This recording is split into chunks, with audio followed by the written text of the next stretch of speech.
പതിവില്ലാത്തൊരു ബഹളം മുറ്റത്ത് കേട്ടിട്ട് ഓടി ചെന്നതാണ് ഞാൻ. അപ്പോൾ ദേ നിൽക്കുന്നു അപ്പൂസിൻ്റെ അച്ഛൻ. ഇതുവരെ നിങ്ങൾ കണ്ടിട്ടില്ലാത്തൊരു കഥാപാത്രം. ഇവർ പണ്ടേ ഡിവോഴ്സ് ആയതാണ്.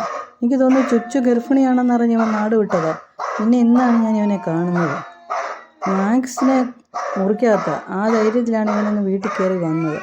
മാക്സ് അകത്ത് കിടന്ന് കുരച്ച് ബഹളം ഉണ്ടാക്കുന്നുണ്ട്. അപ്പൂസാണെങ്കിലോ ദേ അവിടെ കാറിൻ്റെ അടിയിൽ പേടിച്ച് വിറച്ച് വിളിച്ചിരിക്കുക.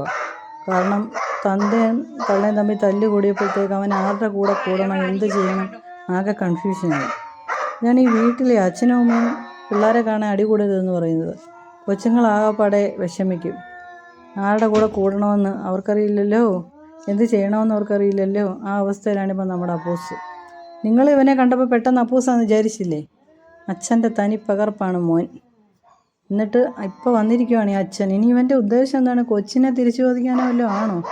അവകാശം ചോദിച്ചതെല്ലാം വന്നതാണെങ്കിൽ ഞാനും മാക്സും ചുച്ചു ഞങ്ങൾ 3 പേരും കൂടെ ഒറ്റക്കെട്ടായിട്ട് നിൽക്കും. കൊച്ചിനെ കൊടുക്കത്തില്ല. അത് ഞങ്ങൾ തീരുമാനിച്ച കാര്യമാണ്. അവൻ്റെ വേല കയ്യിലിരിക്കത്തേ ഉള്ളൂ. അത് ശരി. കണ്ട അവൻ്റെ നോട്ടം മൊത്തം അപ്പൂസിനെയാണ്. ചുച്ചുവിനെ അവൻ നോക്കുന്നില്ല.